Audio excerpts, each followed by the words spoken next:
YouTube, welcome back to my channel. My name is Kayla if you're new here, and if you're a returner, thank y'all for watching.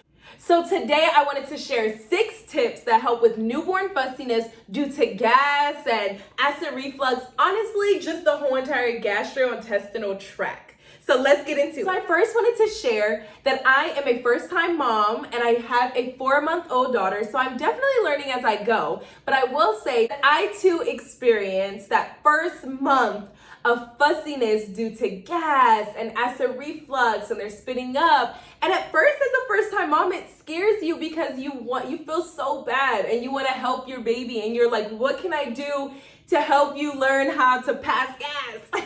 So that is why I decided to put together this video of 6 tips, and I have my notes here of what exactly I want to share. So let's get into the very first tip. The very first tip is to make sure to burp your baby. And many times when we hear burping your baby, it sounds like, oh, we know this, maybe we've seen it before with like other babies and stuff like that getting burped. But it's very important that you really take the time and have the patience to burp as much as your baby needs. My baby, to kind of lower all of that gas, she was very gassy and she really struggled with it. So we would have to burp her after every single ounce. And my baby started eating a lot of ounces pretty quick. She skyrocketed up to 4 ounces pretty quickly compared to some babies, but she was also born a big baby.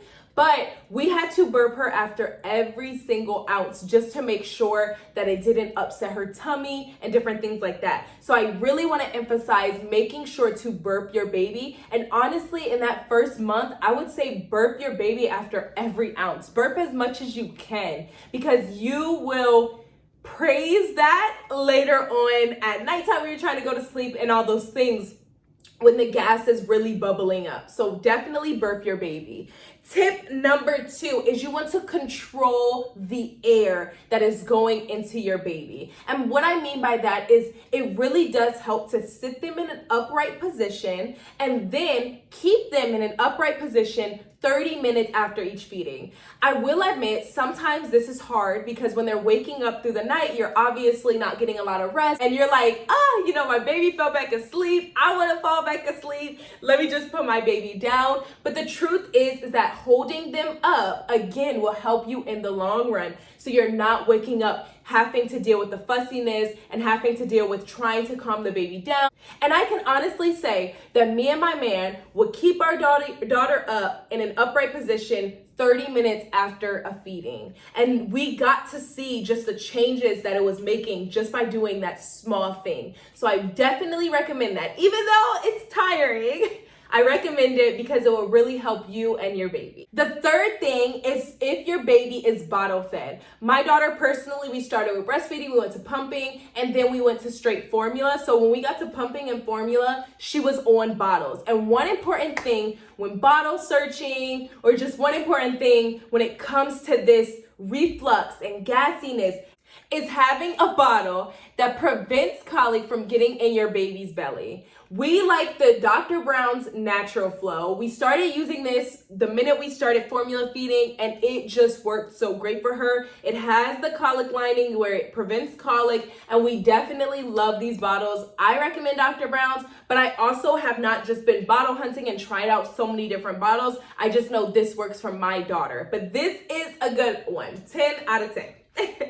The 4th tip is to do baby bicycles. This was a lifesaver. My sister is actually the one who taught me this. She ended up coming over one day and started doing bicycles because my daughter was so gassy, and I was like, wait, what are you doing? And it worked so well. You can find videos on TikTok, videos on YouTube. Your doctor can show you. If you want me to make a video of me showing you, comment down below. I can make a video on it. But baby bicycles definitely work to just push the pressure of the gas out. We loved doing it. We did it multiple times out of the day, and it worked so well. The 5th thing is tummy time. Tummy time is not only just good for natural baby development, but it is also good for pushing the gas out. We really didn't know that until we started having conversations with our doctor, and she was like, yeah, like tummy time definitely helps with gas. And so sometimes we would lay our daughter down flat doing tummy time, and a burp would come out. And you don't have to necessarily get the mat out and do it that way. You can do tummy time right on top of you. That's what we would do for my daughter, and she would always just burp so easily. So that is another great tip to help with that reflux, that gas, just that bubbling in the baby's stomach.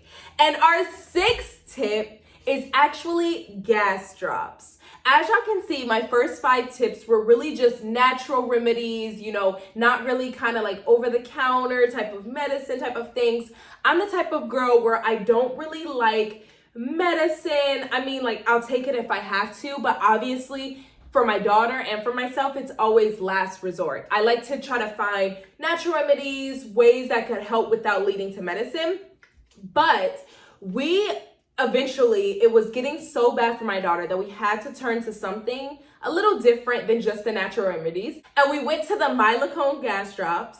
And when I tell y'all, those work so well, they're amazing. So one of her doctors had actually recommended we give it to her like 3 or 2 times a day. And I feel like that was too much. I was kind of like, I was against it. I was like, I don't want her to get like used to not knowing how to handle her gas and stuff on her own. So what I decided, and the natural remedies were working. Let me add that. Those natural, just doing the bicycles, doing the tummy time, all those things were working. It was just those random rare nights where none of it worked and she was just going through it, and that's when we would use the MYLICON gas drops. So I definitely want to add that in my tips because it works. You hear a lot of moms talk about it, and I can honestly say it worked for my daughter, but I will say try the other things first. And then, of course, if it's not working, your baby's still not responding to that and maybe needs something different, then obviously maybe turn to the gas drops. But also you do want to talk to your pediatrician and see what your pediatrician recommends, because there's also different types of gas drops and so many things. We use the MYLICON ones because that's what our pediatrician recommended. But I will say, when giving your baby any type of medicine, when giving your baby anything that's like over the counter, whatever the case may be, you do want to consult your pediatrician. I'm not a doctor, so I'm just saying what worked for me and my man and my baby. But at the end of the day, you can consult with your doctor and learn so many more tips that maybe even I'm forgetting or that I personally didn't know to do. And if you do, comment down below for new moms who watch this video and also are looking at the comments and want to see what worked. So that is my 6 tips. I hope that you all give it a try. If you do, definitely comment down below. Let me know if it worked for your baby or not. But thank you all for watching, and stay tuned for the next video. Make sure to subscribe. Bye.